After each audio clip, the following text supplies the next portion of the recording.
Welcome to the Talking Child Podcast, the place where parents of late talkers can find hope and practical strategies.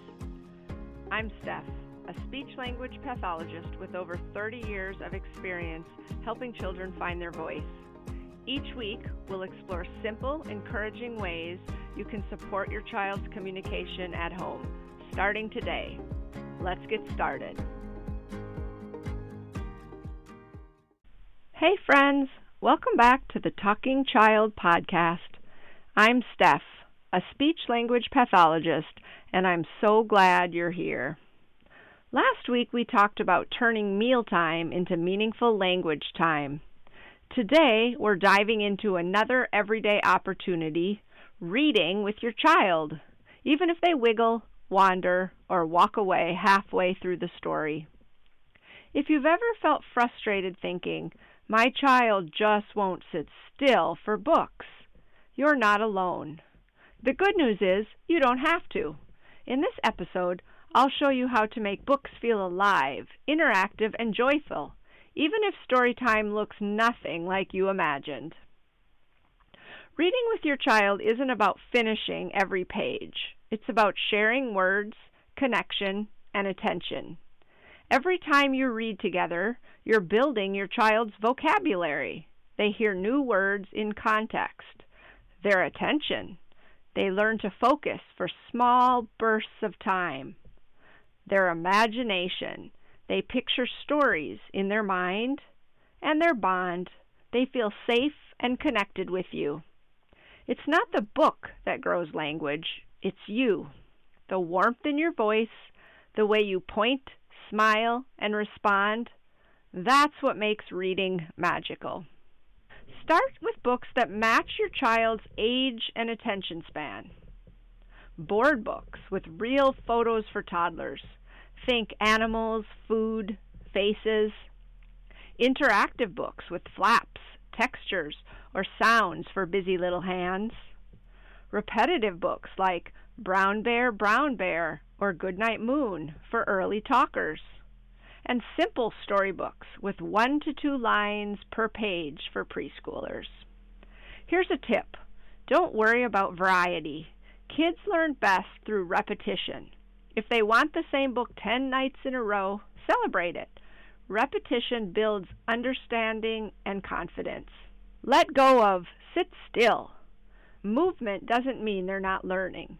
Your child can play with toys, walk around, or even flip pages out of order and still be soaking in your words. Try drive-by reading. You start a book at snack time, finish it while they're playing with blocks, and read the last page during bedtime.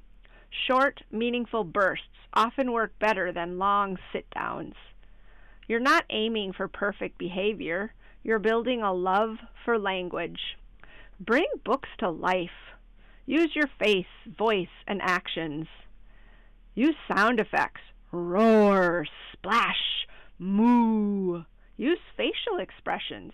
Big eyes, gasps, giggles. Use gestures. Wave bye-bye with the character. Stomp like an elephant. Change your tone. Whisper for secrets. Shout for excitement. And slow down for suspense. Your energy invites your child into the story. The goal isn't reading to them, it's reading with them. Try a pause and fill in moment. You say, the wheels on the, and pause. They smile and say, bus. That's participation and it counts. Follow their lead. Let your child turn pages, choose books, or skip around. Follow their interest, even if it means reading just one page about trucks every night. If your child points, comments, or makes a sound, respond. Yep, that's a dog. The dog is barking. Woof, woof. This back and forth interaction is more valuable than finishing the story. A book isn't a test, it's a two-way conversation. Add words through play. After reading, bring the story to life through play. Act it out with toys. Let's make the bear go to bed like in the book. draw a picture of their favorite part. Sing a song related to the story. Old MacDonald or Itsy Bitsy Spider. Go on a book walk. Find real-life things from the story. Dogs, cars, apples. Play connects words to real experiences, and that's where true learning happens. Here are some common questions that parents ask. What if my child only wants to chew the book? That's okay. Board books are made for exploring. Sit beside them and name what they touch. That's a book. That's a page. That's a bunny. What if my child doesn't say any words yet? Model. Don't pressure. Point, label, and pause. They're learning how conversations work long before they speak. What if I'm tired? You don't need a long story time. One page, one smile, one connection. That's enough. This week, try reading one short book a day in short bursts. Do these 3 things. Use sound effects and facial expressions. Pause for your child to respond, even with a look or a smile, and connect the story to real life through play or conversation. You're planting seeds that will bloom for years. Remember, your child doesn't need a perfect reader. They need you, your warmth, your joy, your voice. Every page you turn together, every silly sound, every shared giggle is shaping your child's language, confidence, and love for learning. If you try one of these ideas this week, I'd love to hear about it. Share your story with me on Instagram or through my website. I read every message. Next week, we'll talk about how to encourage first words and what to do when your child is quiet but clearly understands you. You won't want to miss it. Until then, keep playing, keep reading, and keep celebrating every little word. I'll see you next time on the Talking Child Podcast.